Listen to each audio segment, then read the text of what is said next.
నమస్తే. ఎన్నో ఆధ్యాత్మిక కార్యక్రమాలు నిరంతరం మన ఛానల్లో చేస్తూనే ఉన్నాను. ఈరోజు ఒక ముఖ్యమైన వ్యక్తిని, కొన్ని ఆధ్యాత్మికమైనటువంటి క్వశ్చన్స్, అలాగే మనకి ఎన్నో విషయాల మీద కొన్ని డౌట్స్ ఉంటూ ఉంటాయి. ఇది నిజమేనా?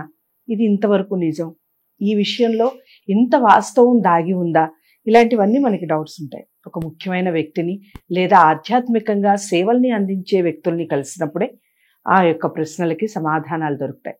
అలాంటి కార్యక్రమం ఇది ధర్మ సందేహాల ద్వారా. ఈరోజు శ్రీశైలం పీఠాధిపతి శ్రీ అశోకానంద భారతి గారిని కలవబోతున్నాను, మాట్లాడబోతున్నాను. మీ అందరికీ కూడా చాలా చక్కటి ప్రశ్నలతో ఆయన సమాధానాలు చెప్తారు. వీడియోని ఎక్కడా కూడా స్కిప్ చేయకుండా చూడండి. నమస్కారం. ఓం నమ శివాయ. శ్రీశైల పల్లికార్జున ప్రముఖాశీస్సులు అందరకుండా మనస్ఫూర్తిగా కోరుకుంటూ ఓం నమ శివాయ. గురువు గారు, మామూలుగా హస్త సాముద్రికం గురించి గతంలో మీరు కొన్ని విషయాలు చెప్పున్నారు కాబట్టి చాలా మంది సమస్య ఏమిటి అంటే, అసలు నా చేతిలో ఈ ధనరేఖ అనేది ఉందా, ఉంటే ఎంతవరకు నేను సంపాదించగలను, నేను కూడా ఒక అంబానీని అవుతానా, ఇలాంటి క్వశ్చన్స్ వస్తూ ఉంటాయి, చాలా వస్తుంటాయి. సో అసలు నిజంగా ధనరేఖ అనేది దేన్ని సూచిస్తుంది? అంటే ఎక్కడి వరకు ఉంటే మనం బాగా డబ్బు సంపాదించగలం? ధనరేఖ అంటే ఏమిటి? దానికి మంచి ప్రశ్న. ధనరేఖ అనేది ఎలా వస్తుందండి? ఇప్పుడు శని వేల్లోకి ధనరేఖ వెళుతూ ఉంటుంది. శని ఈ యొక్క వేల్లోకి అదృష్ట రేఖ నుంచి, అంటే ఇప్పుడు మన జీవిత రేఖ అంటారు, ఇక్కడ మొదటి కుజస్థానం నుంచి ఈ రేఖ నుంచి ఇట్లా వెళుతుంటుంది. కొంతమందికి ఎలా వెళుతుంది, చంద్రస్థానం నుంచి వెళుతుంది, కొంతమందికి మధ్యలోంచి వెళుతూ ఉంటుంది. అంటే రెండు అంటే శిరోరేఖ అండ్ హృదయరేఖ మధ్య నుంచి వెళుతుంటుంది. కొంతమందికి రవి స్థానం నుంచి రేఖ కూడా వెళుతూ ఉంటుంది. అంటే కొన్ని రేఖల ఫార్మ్నెస్ అనేది అటుగా ఇటుగా వెళుతూ ఉంటాయి. అదృష్ట రేఖ ఎప్పుడైతే మనకి ఎక్కడి నుంచి వెళుతుందో అక్కడ ఆ స్థానం బట్టి మనకి ఏర్పడుతుంది. అదృష్ట రేఖ జీవిత రేఖ నుంచి వస్తుంది అనుకోండి, మనం కష్టపడి మనం బతుకుతూ ఉంటాం. అంటే మనంతా కష్టపడి మనం బతికి మనం డెవలప్ అవ్వాల్సిందే కానీ, అంటే మనకి ఎవరు సహాయం చేస్తారు లేదంటే సహాయం చేసినా కూడా మనం కష్టపడి బతికాల్సిందే అని చెప్పొచ్చు. అదే చంద్రస్థానం నుంచి అదృష్ట రేఖ వెళితే ఎలా వెళితే అది భార్య స్థానం నుంచి కానీ నువ్వు పుట్టిన ప్లేస్ కాకుండా కొత్త ప్లేస్కి వెళ్ళి బతకడం అనేది జరుగుతూ ఉంటుంది. దానిలో ఉన్న ధనానికి ఎలా ఉంటుంది, ఈ ధనస్థాన రేఖ శని వేలులోకి లోపలికి వెళితే, అంటే ఇక్కడ చెప్పిన రేఖల్లోంచి ఒక్కో రేఖల గురించి మళ్ళీ మనం విపులీకరంగా మాట్లాడుకుందాం. ఫస్ట్ ఏ రేఖల నుంచి వెళ్తుందో అది చెప్పిన తర్వాత మీకు అది క్లారిటీ ఇస్తాను. తర్వాత రెండో క్వశ్చన్, తర్వాత కుజస్థానం నుంచి వెళితే ధనం మంచి అనుకూలంగా ఉండే అవకాశం ఉంది.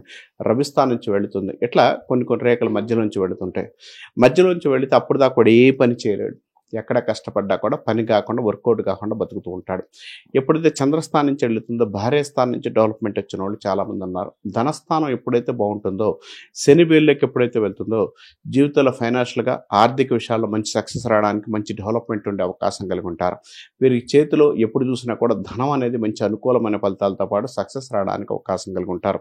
వృత్తిపరంగా మంచి యోగాన్ని ఇవ్వడానికి అవకాశం కలిగి ఉంటారు. వీరికి డబ్బు ఎక్కడ లోటు లేకుండా మంచి ఫలితాలతో పాటు మంచి యోగాన్ని ఇవ్వడానికి అవకాశం కలిగి ఉంటారు. కాబట్టి ధనస్థాన రేఖ అనేది అంబానీలు అవుతారా లేదంటే 100% అయిన వాళ్ళు కూడా ఉన్నారు.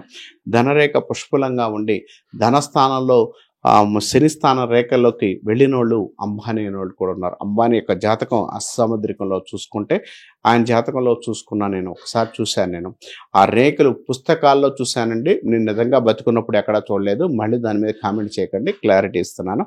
పుస్తకాల్లో చూసినప్పుడు ఆ రేఖ ఫార్మ్నెస్ అనేది ఎక్కడ ఉంది, ఎక్కడి నుంచి కష్టపడ్డా, ఆయన పెట్రోల్ బంకుల నుంచి కష్టపడ్డా అంటారు చూసారా. ఆయనకి ఇచ్చిన రేఖలు ఏవి ఉన్నాయంటే ధనస్థాన రేఖ, రవి రేఖ, ఈ రెండు చాలా బాగున్నాయి. గురుస్థానం, ఈ 3 స్థానాల వల్ల ఆయన హైలైట్కి వెళ్ళి కొన్ని వందల మంది, లక్షల మంది బతికించడానికి ప్రయత్నించాడు, బతికిచ్చాడు కూడా.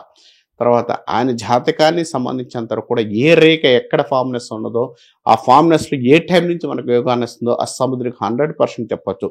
కాబట్టి ధనస్థానం బాగుందనుకోండి, మీరు ఇల్లు కట్టుకోవచ్చు, బైకులు కొనుక్కోవచ్చు, కార్లు కొనుక్కోవచ్చు, మీ సుఖవంతమైన జీవితాన్ని ఇవ్వడానికి అదే ఇస్తుంది. కాబట్టి ధనస్థాన రేఖ అనేది బాగుంటేనే అన్ని విధాలుగా జరుగుతుంటుంది.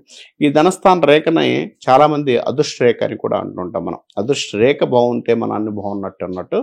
అదృష్ట రేఖ ఎక్కడి నుంచి ప్రారంభమైంది, ఏ విధమైన స్థానం నుంచి ప్రారంభమైంది అనేది నెక్స్ట్ వీడియోస్లో కూడా మనం ఒకటి బోర్డు ద్వారా చెప్పడానికి ప్రయత్నిద్దాం.